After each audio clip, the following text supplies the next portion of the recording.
नमस्कार दोस्तों, मैं जाकिर हुसैन हाजिर हूँ एक बार फिर आपके सामने अपने YouTube channel Asia bike expert पर। बहुत दिनों बाद हाजिर हुआ हूँ आपके सामने, उसके लिए मैं माफ़ी चाहता हूँ। और उसका रीज़न भी यही है कि जो कोरोना महामारी चल रही है पूरे देश में, पूरी दुनिया के अंदर, उसके तहत सभी स्टेट्स में लॉकडाउन लगा हुआ था और वर्कशॉप पूरी तरह से नहीं चल पा रहा था। तो अभी रेगुलर हुआ है वर्कशॉप, तो मैं आपके सामने आया हूँ वापस। इस वीडियो के माध्यम से मैं आपको जितना जल्दी हो सकेगा मैं आपके सामने अच्छे कंटेंट के ऊपर वीडियो बनाकर शेयर करता रहूँगा, ताकि आपको पहले की तरह मदद मिल सके। तो आप अगर मेरे दोस्तों चैनल पर नए हैं तो आप इसको सब्सक्राइब कर लीजिए और बेल आइकन दबा लीजिए, और अपने दोस्तों और जो मैकेनिक भाई हैं उनमें भी आप शेयर कीजिए। मैं बात कर रहा हूँ आज एक बाइक का इंजन, जो लाइफ होनी चाहिए उस इंजन की, वो क्या होनी चाहिए, क्या उसका क्राइटेरिया है, या कितने किलोमीटर चल जाने के बाद एक बाइक का इंजन एक्चुअल में काम आ सकता है उसके अंदर, या क्या गलती करने पे एक बाइक का काम बहुत जल्दी भी आ सकता है। जैसे कि कोई गाड़ी का इंजन आपने 20,000 पे भी खोलना पड़ गया और किसी गाड़ी का 50,000, 60,000, 70,000 पे भी चलता है, कोई दिक्कत उसमें आती नहीं है। तो मेरे सामने जो आज गाड़ियाँ खड़ी, हालांकि मेरे पास पैशन प्रो भी खड़ी है, उसके बाद पीछे हीरो होंडा ZMR है, उसके आगे अपाचे 160 भी है। सभी में जो बेसिक है, सभी का ये बेसिक मैं आपसे बात करूँगा, ताकि सभी किसी भी तरह की बाइक के अंदर आप ये वीडियो की मदद से हेल्प ले सकते हैं। और आपको ये समझने का इसमें बताने की कोशिश करूँगा कि किस तरह से ऐसा करने से गाड़ी की लाइफ, जो इंजन है, वो मैकेनिक भाई बहुत ज़्यादा बढ़ा सकते हैं। ग्राहक जो कस्टमर है उसकी इंजन की लाइफ बहुत बढ़ा सकते हैं। उसके लिए मैं आपको दिखाता हूँ। पहले ये जो गाड़ी मेरे पास, इसका मैं इंजन की आज बात करूँगा। इसका इंजन हटा रखा है हमने, मेरे सामने इंजन लगा हुआ है इंजन जैक के ऊपर। तो इसका जो किलोमीटर है वो इतना चल चुकी है। उसके बाद इसमें काम आया, वो भी इसलिए आया कि गाड़ी कहीं ना कहीं पानी में डूब गई किसी कारण से, और उसके बाद इसमें पानी चला गया इंजन में, इसलिए इसका इंजन खोलना पड़ा। मैं ये मानता हूँ इस गाड़ी के अंदर जिस तरीके से मैं इसकी सर्विस करता आ रहा हूँ, या जिस तरह से इसके कस्टमर सर्विस करवाते हैं, टाइमली और ध्यान रखते हैं ऑयल का, मेंटेनेंस का, और टाइमली सर्विस कर रहे हैं, जो पीरियडिक मेंटेनेंस है उसके अकॉर्डिंग मैं सर्विस करता आ रहा हूँ उसकी। और जो बेस्ट क्वालिटी का जो ऑयल है जो मैं यूज़ करता हूँ, मेरे एक्सपीरियंस में सबसे बढ़िया है, और उसी का मेरा एक्सक्लूसिव वर्कशॉप भी है महाराजा मोटर, जो कि कैस्ट्रॉल को मैं रिकमेंड करता हूँ। एक्टिव ही इसमें शुरू से मैंने यूज़ किया, इसी की बदौलत इस गाड़ी के अंदर इसकी लाइफ इंजन की इतनी मिल सकी है। और इंजन की मैं अगर आपको पुर्जे दिखाऊंगा अभी, तो उसमें इतनी सफाई से, मतलब इंजन के सारे पुर्जे हैं, क्योंकि टाइमली सर्विस और बेस्ट ऑयल डालने से ही ऐसा होता है। तो मैं एक बार कैमरा पास ला के आपको गाड़ी का किलोमीटर दिखाता हूँ।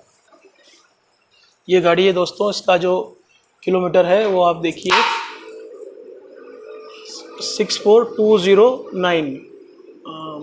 शायद आपको थोड़ा ब्लर दिख रहा होगा कैमरा। 64,209 यानी कि लगभग 65,000, 65,000 किलोमीटर अप्रोक्स गाड़ी चल चुकी है।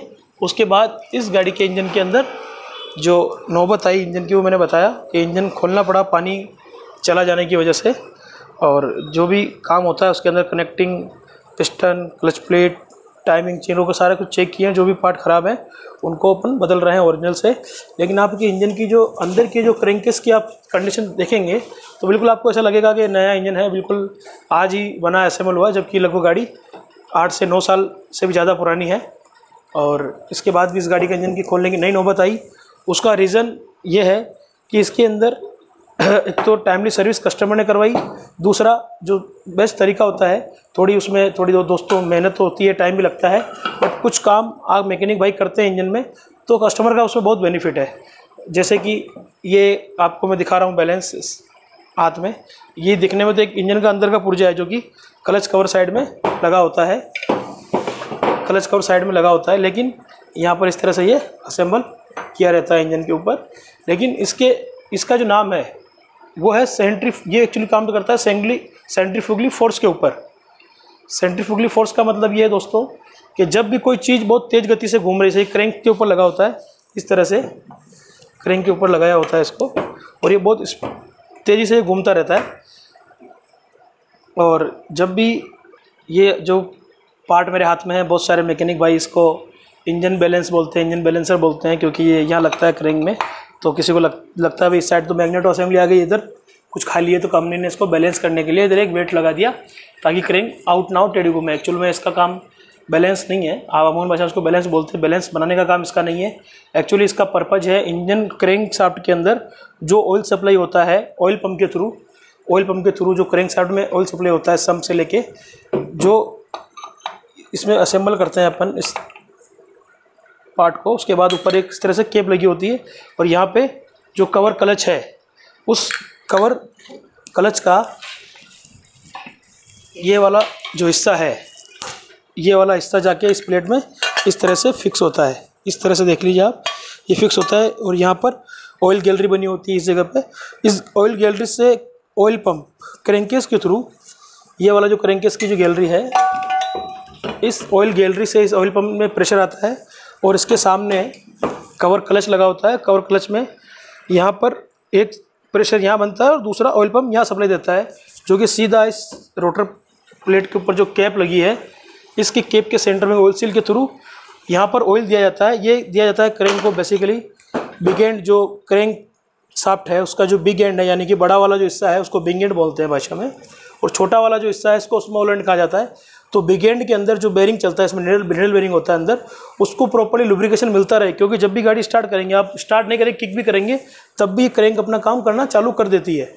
तो इसमें हमेशा लुब्रिकेशन रहेगा, तब ये पार्ट सही रहेगा। अदरवाइज बिना ऑयल चलने की वजह से पार्ट ख़राब हो जाएगा, मेल्ट होकर, गर्म होकर, ओवर हीटिंग की वजह से। तो दोस्त कहने का जो मेरा मकसद है दोस्तों वो ये है कि इसको आप बैलेंसर कहते हैं। एक्चुअल में ये है सेंट्रीफ्यूगली फ़िल्टर। ये सेंट्रीफ्यूगली फ़िल्टर का मतलब ये होता है, आप इसका बेसिक समझिए कि जब भी ये लगा होगा कोई भी ऐसी चीज़ जो बीच से पकड़ी हुई है और उसको तेज़ गति से अगर घुमाया जाएगा, तो जब तेज़ गति से इसको घुमाया जाएगा तो यहाँ पर इस जगह पर जो भी मटेरियल इसके अंदर आएगा वो भरा रहेगा। जैसे ऑयल मान लो आता है, इसके अंदर ऑयल भरा रहता है, तो ऑयल क्रैंक के अंदर इस होल के थ्रू अंदर जाता है इंजन में। इस तरह से मैं ऑयल कैन की द्वारा मदद से आपको ये दिखा देता हूँ।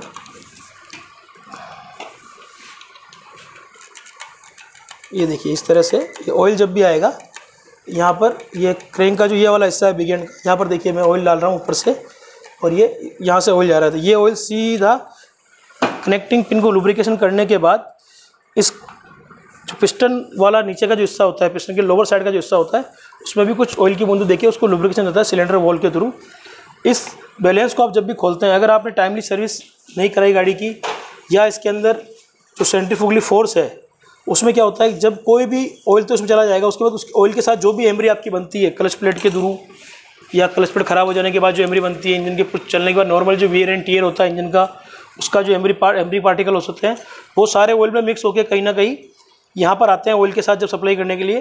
तो अगर यहाँ पर ये फ़िल्टर अगर ये बैलेंस होता है, बैलेंस नहीं करता, ये सेंट्रीफ्यूगली फ़िल्टर का जो काम है वो ये है कि यहाँ पे जब भी कोई एमरी पार्टिकल इसके ऊपर आएगा तो ये अपने सेंट्रीफ्यूगली फोर्स की वजह से बहुत तेज़ी से घूमेगा, और यहाँ बीच में जो ऑयल सप्लाई जाने का जो रास्ता है वहाँ वो एमरी ना जाकर यहाँ साइड में चिपक जाए इस जगह पे। जब भी आप इसको वे खोलते होंगे तो यहाँ बेसिकली हमेशा बहुत ज़्यादा गंदगी, डर्ट और एमरी पार्टिकल्स, बारीक बारीक एमरी पार्टिकल्स जमे होते हैं।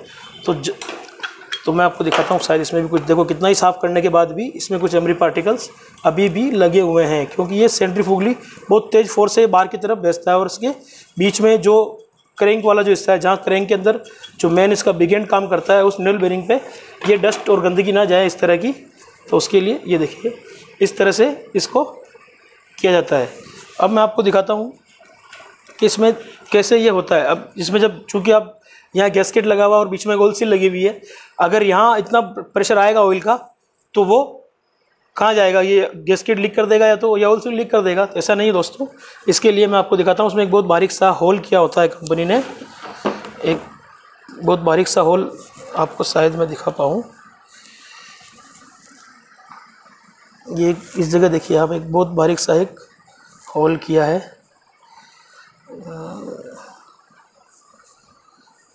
ये देखिए, ये बहुत बारीक सा एक होल यहाँ दिख रहा है आपको, चमक रहा है। मैंने टॉर्च लगाया हुआ है नीचे की तरफ, और यहाँ पर रोशनी डालने से आप इसको देख पाएंगे। तो बहुत सी गाड़ियों में ये जो बारीक छेद है ये इस जगह पे होता है, और जो कि आप अंदर से अगर देखते हैं तो बिल्कुल यहाँ इस जगह नीचे की तरफ ये छेद होता है। यहाँ पर ये देखिए, ये चमकता हुआ ये दोनों तरफ से क्लियर होता है। तो ये छेद ऑयल, जब भी उसमें ऑयल का प्रेशर एक लिमिट के बाद जब अंदर जा रहा है, उसके बाद ज़्यादा जब प्रेशर बनेगा तो ये ऑयल को यहाँ से बाहर रिलीज़ भी करता रहेगा। क्योंकि अगर आप ये कहेंगे ना, अगर ऑयल आ रहा है इसमें और आगे जा रहा है तो फिर वापस कैसे आ रहा है, तो वो यहाँ से उसको रिलीज़ भी ज़्यादा ऑयल आने पर या ज़्यादा इसकी जो कैपेसिटी है उसके बाद जब भी ऑयल इसमें आएगा तो उसको ये बाहर फेंकता रहता है। उससे गाड़ी को कूलिंग भी मिलती है। जो क्लच प्लेट के जो लेदर वाला पार्ट है उसके भी ऊपर इसका कुछ ऑयल की मात्रा चली जाती है इस होल के थ्रू, ताकि उसको लुब्रिकेशन मिलता है। लेकिन जब भी दोस्तों एमरी जम जाती है, इसके अंदर मिट्टी बहुत जम जाती है, तो इस होल को साफ़ नहीं करने की वजह से गाड़ी का क्रैंक फेलियर जल्दी होता है या बार बार होता है। तो जब भी आप दोस्तों सर्विस करें तो मेरा आपसे कहना यही है, नई गाड़ी जब ली जाती है कंपनी से, तो कंपनी के जो भी मैन्युफैक्चरर है, चाहे वो हीरो हो, टीवीएस हो, बजाज हो, हर कंपनी वाले बोलते हैं कि रोटरी फिल्टर अगर उसमें लगा हुआ है इस तरह का, तो उसका फर्स्ट सर्विस, अल्टरनेट सर्विस पे उसका क्लीनिंग होना ज़रूरी है। अब ये होता नहीं होता है शोरूम में, ये आप लोगों को देखना होता है। बाकी गैस किट का, ये जो गैस किट है इसका पैसा चार्ज किया जाता है कस्टमर को, साथ में जो क्लच कवर होता है इसका जो गैस किट होता है पूरा, क्योंकि इसको खोलने के लिए क्लच का रिमूव करना पड़ता है। कितनी बार उसका गैस किट फट जाता है, कितनी बार नहीं फटता है, बट वो शोरूम वाले इसको चार्ज करते हैं। लेकिन गैस किट फटे या नहीं फटे, इसका गैस किट का यूज़ केवल सिंगल बार के लिए होता है। एक बार अगर आपने गैस किट या ऑयल सील या सीट क्लिप जो भी लॉक्स होती है इंजन के अंदर, अगर आपने यूज़ की हैं तो उसको हर बार नए से बदल देनी चाहिए, replace with new one always. तो दोस्तों मैंने आपको इस बैलेंस के बारे में बताया, और सेंट्रीफ्यूगल आपका वापस एक बार बता देता हूँ, क्लियर कर देता हूँ कि जब भी इस पर कोई फोर्स आता है, कोई भी एमरी मिट्टी का दाना इसके ऊपर बीच में आएगा, तो वो बीच में ना फेंक के सेंट्रीफ्यूगल फोर्स की वजह से उसको बाहर की तरफ धकेलेगा इस तरह से, और वो डस्ट सारी यहाँ आकर चिपक जाएगी। तो हर सर्विस पे जब भी आप गाड़ी सर्विस पे आती है आप देखते हैं तो उसका एक कवर क्लच खोल के आप बदल दीजिए दोस्तों। क्या है, ज़्यादा महंगा आइटम नहीं है, 10-11 रुपये का गैस किट है, और 60 से 65 रुपये का जो उसका क्लच कवर का गैस किट वो आता है। लेकिन थोड़ी मेहनत आपकी होती है दोस्तों, लेकिन ऐसा करने से जो इंजन की लाइफ है वो 20,000 25,000 ना होके 70,000 80,000 1 लाख तक भी किसी गाड़ी में चल जाता है। उसका रीज़न यही है कि ग्राहक कस्टमर जो है वो खुद अवेयर है, अपनी गाड़ी का ऑयल टाइमली चेंज करवाता है, सही जगह सर्विस कराता है। और आप लोग दोस्तों, आप मैकेनिक भाई अगर मेरी वीडियो देख रहे हैं तो आपसे भी रिक्वेस्ट है, कस्टमर का अगर पैसा लग रहा है तो आप उसको पूरी तरीके उसके जो उसकी आनंद आना चाहिए वो ज़रूर दीजिए। और एक चीज़ और आपको बता दूं कि ये ऑयल पंप जो है, जब भी आप क्लच को खोलते हैं इसमें आपको लगता है एमरी है या कुछ भी, जो स्टैंडर्ड जाली होती है यहाँ की नीचे वाली, इस जाली में भी आपको स्टैंडर्ड अगर गंदगी दिखती है उसको आप क्लीन करें। और जब भी यहाँ आपको गंदगी दिखे स्टैंडर्ड के अंदर, यहाँ जो लगी होती है जाली सी स्टैंडर्ड दिखे उसके अंदर, उसको खोल के आप ऑयल पंप के तीनों बोल्ट को आप रिमूव कर लीजिए। इसके अंदर बढ़िया उसको पेट्रोल से बढ़िया धो के अंदर जो गैस किट है वापस लगा के फिर से उसको इंस्टॉल कीजिए, क्योंकि इसी इसमें छोटी छोटी जो एमरी होती है वही एमरी यहाँ पर फोर्स बना के क्लच कवर में थ्रू क्रैंक को बेचती है। और दूसरा आगे पर देखेंगे तो आगे की तरफ एक पीतल का ब्रास का छोटा सा एक पार्ट बना होता है इस वाले स्टड के ऊपर, जो क्रैंक के इसके राइट साइड में लोअर वाला स्टड होता है उसके पास में। इसी स्टड के थ्रू हेड में ऑयल आता है। एक तो ज़रूरत होती है क्रैंक को ऑयलिंग की, पिस्टन को ज़रूरत होती है जो इसके थ्रू मिल जाती है यहाँ से। दूसरा हेड के ऊपर जो camshaft, rockers, timing change जो चल रही है उसको ऑयलिंग लुब्रिकेशन के लिए यहाँ से एक प्रेशर दिया जाता है, नॉर्मल प्रेशर, ताकि उसमें इंजन ऑयल पहुँच सके आराम से। तो जब भी सर्विस करें दोस्तों, इनकी सफाई आप अगर करेंगे तो गाड़ी का इंजन एकदम मक्खन सा रहेगा, बिल्कुल चमकता हुआ। और अगर आप अच्छा ऑयल डालेंगे और कुछ मेहनत आप कर लेंगे तो भाई फिर क्या कहना, गाड़ी है दोस्तों, जितना उसका साथ दोगे, उसकी केयर करोगे, वो कस्टमर की और आपकी केयर करेगी। 3 तो दोस्तों इंजन मेरा ऑलमोस्ट कंप्लीट है असेंबल करने के लिए। मेरा जो मकसद था आज वीडियो का वो क्रैंक में ऑयल सप्लाई, ऑयल सर्कुलेशन बताने का था, और सेंट्रीफ्यूगली जो फ़िल्टर काम करता है इस बैलेंस जिसको आप बोलते हैं उसके थ्रू। तो बैलेंस ना बोल के आगे से इसको सेंट्रीफ्यूगली फिल्टर कहा जाता है। लेकिन आपको चाहे इसका वर्ड का मतलब याद रहे ना रहे, सीधा सा पंगा और सीधा सा फंडा ये है कि इसमें जब भी एमरी पार्टिकल हो, हर सर्विस पे आप कम से कम साफ़ कर दें। अगर हर सर्विस पे साफ़ नहीं कर पा रहे हैं आप, स्पेशली हीरो की बाइक्स में, डिलक्स हो गया, पैशन प्रो हो गया, सुपर स्प्लेंडर हो गया, जब भी रोटरी फिल्टर वाली गाड़ियाँ हैं, टीवीएस की स्टार सिटी हो गई, जहाँ पे रोटरी फिल्टर दिया होता है, अगर आप हर सर्विस पे इसको साफ़ नहीं कर पाते हैं तो कम से कम कस्टमर से रिक्वेस्ट कीजिए कि आधा घंटा ज़्यादा लगेगा, 2 गैस किट डालने पड़ेंगे 60-70 रुपये की मुश्किल से, लेकिन आपके इंजन की लाइफ 2 गुनी या 4 गुने भी हो जाएगी। आपको यहाँ एमरी है वो पूरा धो दीजिए, पेट्रोल से, डीजल से, जैसे भी आपका पर्पज़ है। मेरा जो मकसद था वो सफाई करना बताने का नहीं है, मेरा मकसद केवल इतना है कि इंजन की लाइफ को आप 20-30 हज़ार नहीं होकर के 70-80 हज़ार या 1 लाख किलोमीटर कैसे चला सकते हैं, कस्टमर का फ़ायदा ज़्यादा कैसे कर सकते हैं, उसके लिए मैंने ये वीडियो बनाया है। आगे दोस्तों अगली बार मैं कोशिश करूँगा आपको गियर्स के बारे में बताने का, किस तरह से बेसिक से लेके पूरा एक प्रॉपर नॉलेज आपको बता पाऊँ कि किस तरह से गियर का ध्यान रखना होता है, किस तरह से गियर ख़राब होते हैं, चेक करते हैं, और एक अच्छे मैकेनिक की क्या पहचान है इंजन असेंबल करने से, क्या क्या उसको सावधानी रखनी चाहिए, क्या क्या उसको ध्यान रखना चाहिए। अगले टॉपिक पर ज़रूर अगले एपिसोड में बात करेंगे। तब तक के लिए धन्यवाद। आपसे फिर एक बार रिक्वेस्ट है, अगर आपने मेरा चैनल सब्सक्राइब नहीं किया है सब्सक्राइब कर लीजिए, और अगर आपको मेरी वीडियो से कुछ हेल्प मिली है, कुछ सीखने को मौका मिला है, कुछ नई जानकारी मिली है, तो ज़रूर इसको आप सब्सक्राइब कीजिए, लाइक कीजिए, शेयर कीजिए, दोस्तों में बांट दीजिए। Bye bye, take care, good night.